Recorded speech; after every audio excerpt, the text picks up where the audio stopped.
कि नेहरू जी ने कहा था कि अटल एक दिन तुम देश का प्रधानमंत्री बनेगा, आपने कहा था। नेहरू जी तो एक बार बोले, आप हो गए 2 बार। आप तो जान छोड़िए मुल्क का। और हमारे साधु लोग जो ये बैठे हैं, देखिए इसी रूप में रहता तो गोसाई बाबा बोलता बोलो भोला, तब गोसाई पीछे से खोदता, तब ध्यान दे घंटी करके आप तो बिना हरे फिटकिरी का कोई ना कोई पद ले ही लेते हैं। बुद्धिजीवी, बुद्धि नहीं है लेकिन बुद्धि से जी रहे थे। हमारे मुंह में सीधे 32 दांत है, उनके पेट में 29 के दांत है, जो वहां चले गए। ये हम लोग के पुरोहित ये अडवाणी जी कैसे हो सकते हैं? इस बार हम लोगों ने साइंटिफिक तरीका से काम किया है, समझ लीजिए। आप माननीय प्रधानमंत्री जी, आपने चिंता जताई और इतिहास को, अडवाणी जी गृह मंत्री जी ने गृह को खराब किया है। आपका जो गृह है उन्होंने खराब किया है, और आप मतवाले की तरह, आपका ज्यादा दोष नहीं है। मैं किसी को अपमान करने के लिए नहीं कहता हूं। मैं जन्म लिया था फुलवरिया गांव, गोपालगंज में, फुलवरिया गांव में, तो हम लोग को मालूम नहीं कि हमारे भविष्य में क्या लिखा है। तो ये गोसाई लोग एक ऐसा रखते थे पशु बैल, आंख पर मासा है, पीठ पर पैर है, बहुत छोटा नाटा है, जिसको नादिया बोलते उत्तर प्रदेश में, हम लोग अपने यहाँ बसहा बैल बोलते। भोला बाबा, शंकर बाबा का अवतार माने बसहा बैल। और वो जो गोसाई है कपड़ा उपड़ा उड़ा के और हजारों चिट्टी कौड़ी उसमें साट के रखता, गेरुआ बस्तर पहन लेता, और हमारे साधु लोग जो ये बैठे हैं, देखिए इसी रूप में रहता। वो बेचारा गरीब है, वो लेके गांव गांव घूमता, मेरे गांव चलाया मेरे पास। मेरी माँ बैठा दी ओरी के नीचे खपड़ा घर के, देखो बाबा देखवा दो मेरे बेटे के भाग में क्या लिखा हुआ। ये हम ही अकेले नहीं, लाखों लोग जो गांव से आते उनको इन बातों की जानकारी है। अब वो गोसाई बाबा दोनों हाथ को मुट्ठी बांध के आगे करते कि इसमें नौकरी मिलेगा कि नहीं, या इसमें नहीं मिलेगा। तो दोनों मुट्ठी जब आगे करता तो गोसाई बाबा बोलता बोलो भोला, देखो देखो इसके हाथ में क्या लिखा है। तब बैल का स्वभाव है बसहा का कि जब मुट्ठी बढ़ाइएगा तो समझेगा कि कुछ खाने को दे रहा है, तो कभी बाएं में कभी दाएं में सूंघता। आज जब वो भोला बाबा समझ जाता, चेतनशील है कि हमको ठग रहा है गोसाई, तब बोलते रहता, पीठ ठोकते रहता, नहीं आता है सूंघने के लिए हाथ मुट्ठी। तब गोसाई पीछे से खोदता, तब ध्यान दे घंटी करके, महोदय मैं अपमान का नहीं, आप कभी कभी बढ़ते थे कोई काम करने के लिए, लेकिन फिर रिवर्स गियर में चले आते। जो नादिया का हाल रहा वही 13 साल में आपको नागपुर ने और एलआईओ ने हाल करके आपका रखा। यह है रखा 13 महीना। आपको एक मौका था, आप कांग्रेस की बात करते, सीपीआई सीपीएम की बात करते। जौहर साहब वहां बैठे हैं।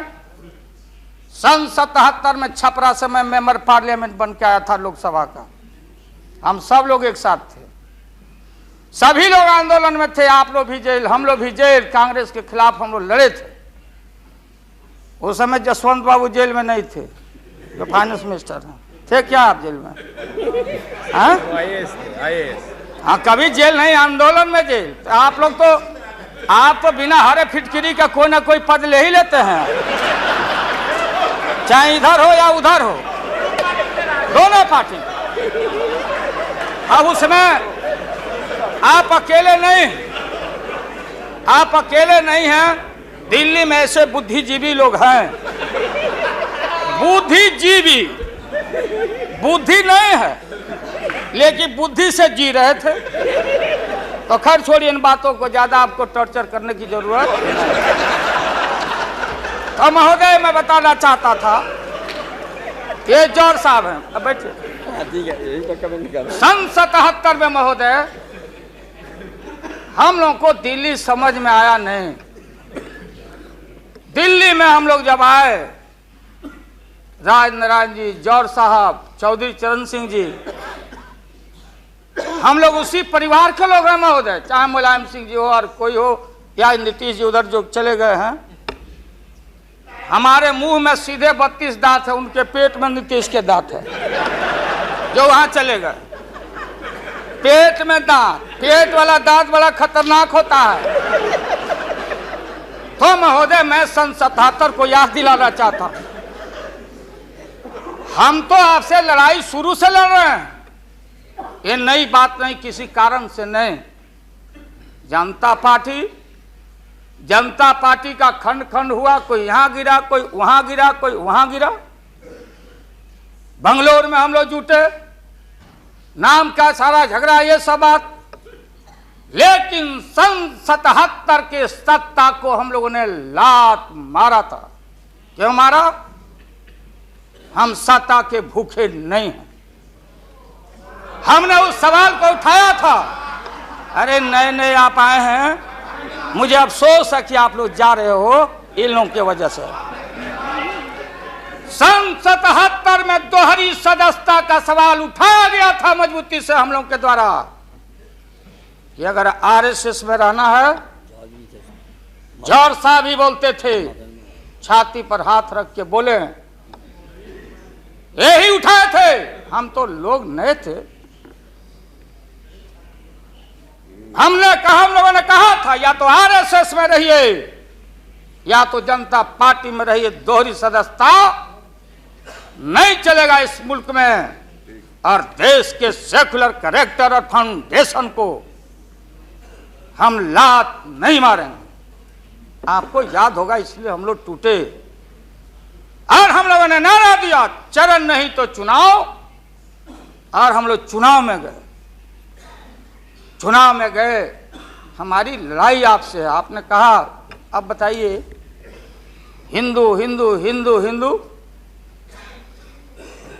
हिंदुत्व हिंदुत्व हिंदुत्व कौन विरोध करता? तो हम लोग के पुरोहित ये अडवाणी जी कैसे हो सकते हैं? ये हमारे पंडित कैसे हो सकते हैं? हम पंडित से पूजा कराते हैं। हमारी माँ बहन गांव गए सारे लोग। ये ठेका आपने कैसे ले लिया? आज इस देश का सेकुलर कैरेक्टर, सेकुलरिज्म है, इसलिए राबड़ी देवी गांव की बेटी मुख्यमंत्री बनती है। देश की एकता अखंडता। जब भारी नाक पर पानी आया तो हमने कहा मीडिया के लोगों को, महोदय, लोगों ने पूछा कि क्या करोगे? हमने एक कैलेंडर कर दिया, क्योंकि लोग रोज बोलते थे दिल्ली में, नहीं जयललिता जी से पैचअप हो गया, लालू मुलायम में लड़ाई हो गई विगत दिनों में, कोई कुछ। अब हम जो है सो कि पहले बोल देते थे, इस बार हम लोगों ने साइंटिफिक तरीका से काम किया ही, समझ लीजिए। क्योंकि साइंस और टेक्नोलॉजी का युग है। आप डंडा पहना छोड़ के अग्नि में प्रवेश कर गए हैं, अब पोखरण में। तो हम लोग भी अब साइंटिफिक तरीका का इस्तेमाल किया है। आप पूछ रहे हैं क्या रूप होगा, क्या रंग होगा? इसमें रंग अजूबा होगा। इस रंग का कोई जवाब आपके पास नहीं होगा। आप जाइए। अभी भी मेरा सुझाव है, हालांकि सुझाव देने का हकदार आपके उम्र के आदमी के लिए हम नहीं जोग समझते। लेकिन आपने कहा था माननीय प्रधानमंत्री जी, पूरे देश के कांग्रेस के लोगों को विन ओवर करने के लिए, संपैथी लेने के लिए, कि नेहरू जी ने कहा था कि अटल एक दिन तुम देश का प्रधानमंत्री बनेगा। आपने कहा था, ये लिखा हुआ है रिकॉर्ड में, आपने कहा था। तो आप एक बार नहीं, आप 2 बार हो गए। नेहरू जी तो एक बार बोले, आप हो गए 2 बार। आप तो जान छोड़िए मुल्क का। महोदय, दूसरे को आने दीजिए। महोदय, यह आपने कहा था। अब अपने हम लोगों ने, अब आप हम लोगों को पाठ पढ़ाते हैं। आडवाणी जी चले गए उठ के, आडवाणी जी उठ के चले गए, आप हमको पाठ पढ़ाते, हमको शिक्षा देते। जब हमारे आदरणीय जो चोटी के नेता थे मुल्क के नेहरू जी जैसे लोग, लोहिया जी, जयप्रकाश नारायण जी, सारा जो पक्ति के उस समय नेता थे, उन्होंने आपको जरूर आशीर्वाद दिया और उनके आशीर्वाद से 2 बार आप हो गए। लेकिन अभी जो आपने कार्यक्रम घोषणा किया था इसी हाउस में, जवाहर रोजगार योजना को क्यों मिटा दिया आपने? रीनेम क्यों कर दिया? सारे चीज को कंपाइल क्यों कर दिया? इंदिरा आवास को क्यों आपने रिकंपाइल कर दिया? आप इतिहास को मिटा के और आरएसएस के संस्कृति को देश की जनता पर लालच दिखा के लादना चाहते हैं। इसके लिए हमने कहा, ये सवाल सत्ता का कौन क्या हो नहीं हो, क्या कौन मंत्री, क्या मंत्री हो मंत्री, मंत्री आएंगे और जाएंगे, लेकिन एक बार मुल्क मुट्ठी से निकल गया तो फिर संभाल से बाहर हो जाएगी।